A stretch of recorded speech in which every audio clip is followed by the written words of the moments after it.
You're here in 2023 wondering if you should still buy the DJI Mini 2.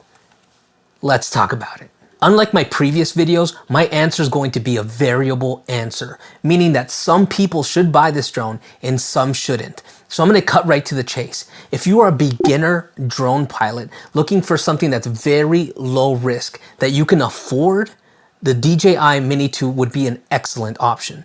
If you are a professional drone pilot looking for high megapixel count photos and flat picture profile video, you probably already know this is not the drone for you. But if you want to stick around for the details, here they are.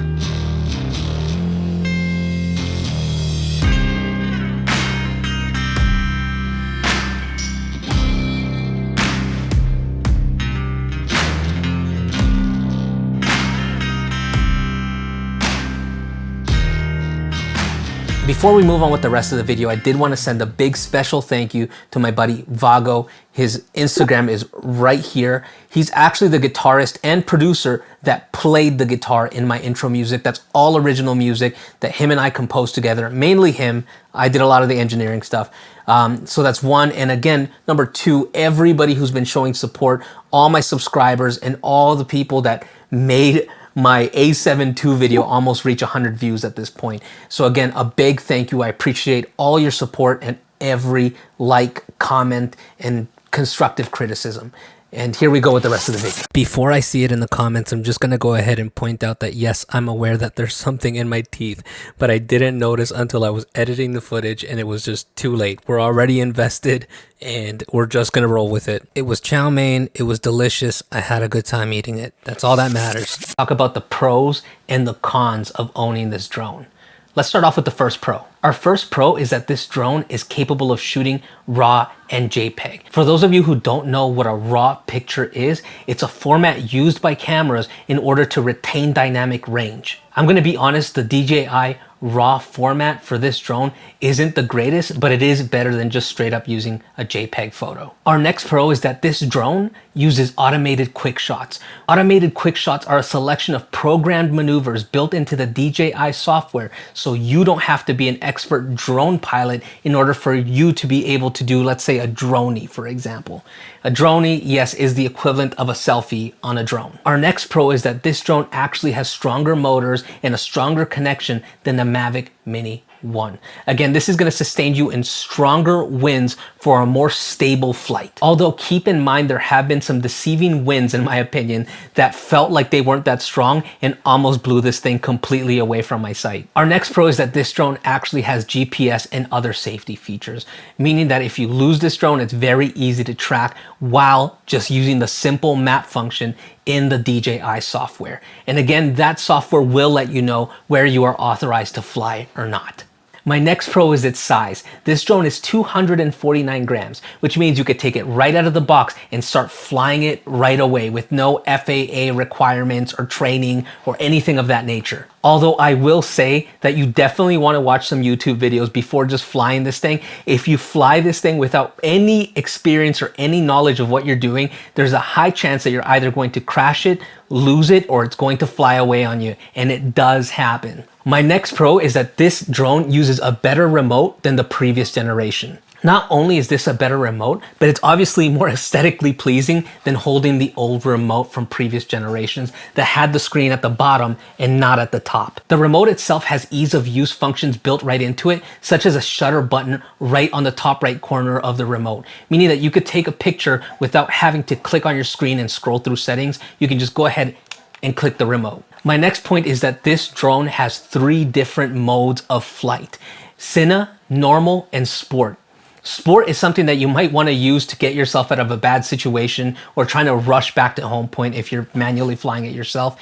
And Cine sounds exactly what it sounds like. It's a cinematic mode. It's going to fly a lot slower for you to capture those beautiful shots of whatever it might be you're trying to capture. Keep in mind that each one of these modes can be edited right on the DJI software, meaning that you can make the Cine mode a lot slower, which is what I would actually do because I do find the regular Cine mode to be a little too snappy for capturing something cinematic. And my next and final pro is that you can find this drone cheap on the secondhand market, Facebook Marketplace, Craigslist. They're running for about $450 to $550 Canadian for the non-fly more package, meaning that you just get one battery, the remote, and the drone itself. If you're lucky, somebody will give you the fly more for $550 to $600. Either way, it's a great deal. You're getting a lot of drone for very little money. And again, you're not forking out thousands of dollars for the Mavic Pro 2 or 3, which if you were to lose today, or if it were to fly away on you, or if it were to crash in the water, or if you were to drop it, it's gonna hurt a lot more than a $500 drone. Let's talk about the cons of owning the Mavic Mini 2. This is probably my biggest gripe with this drone, is that it has no flat picture profiles when shooting video. For those of you who don't know what a flat picture profile is, it's almost like a raw format for video. This allows you to retain more information in the blacks and in the highlights for you to be able to make certain adjustments in post without losing quality. Unfortunately, this drone does not have that. The Mavic Mini 3 does. Our next con is that this drone only has a 12 megapixel camera, meaning that you're gonna get very tiny photos unless you choose to composite a bunch of photos into one. It can be kind of annoying, but at the end of the day, if you really want a nice image, it's just something that you have to do, compositing these images and stacking them. Fortunately, this is one of the quick shot options right on the drone. You can take all, I think it's 9 shots together at a click of a button, but you will have to stitch them together yourself in Lightroom, which happens to be very easy to do. Let me know if that's something that you guys want me to do on this channel. Our next con is that this thing virtually has no obstacle avoidance besides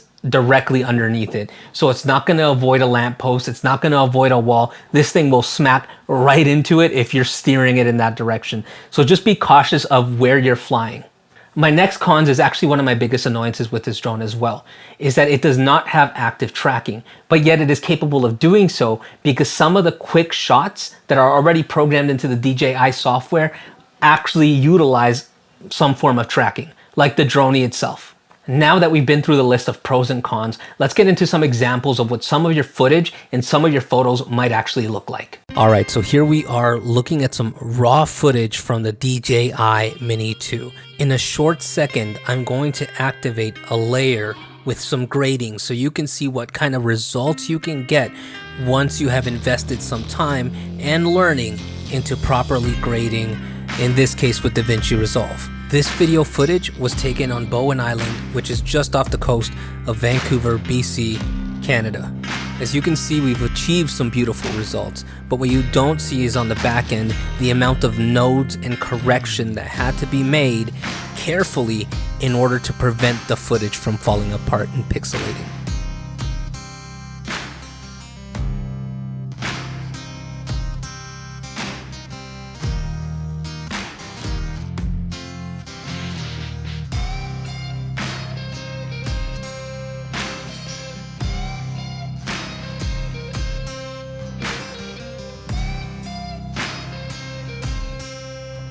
Again, my final thoughts on this drone is that it is a very capable drone. You're gonna have lots of fun as a beginner taking this out of the box and flying it right away, not having the headache of having to register the drone or having to take some sort of course in order to enjoy something that you're passionate about. You can get great results on this drone if you do take the extra steps of getting an ND filter, compositing shots together, editing the photos afterwards in Lightroom or any other post-processing software that you might use. However, keep in mind that the footage and photos do fall apart fairly quickly. But nonetheless, I'd expect if you are still here by the end of the video that you probably already know that this isn't a professional drone. You're not gonna use this to incorporate footage into a short film, maybe a documentary where quality is a little bit more forgivable. But at the end of the day, this is definitely an excellent learning tool and a gateway into your better, bigger, professional drones that might give you a better outcome.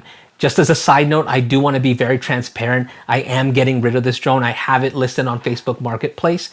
So it is something that I'm looking to get rid of, not because it's not a good drone, but because I feel like I am reaching my limits with this and I am ready for the next step. So again, if I would have gone ahead and bought the Mavic Pro right away, I probably would have regretted it because I have crashed this drone once. Fortunately, it didn't break. It wasn't a big crash. It was probably a couple of feet in the air, But at the end of the day, it's something that I can forgive that I probably wouldn't be able to do so on a Mavic Pro 2 or 3. Let me know in the comments below if you're currently considering getting a Mavic Mini 2 and why. Or let me know if this video steered you away from doing so.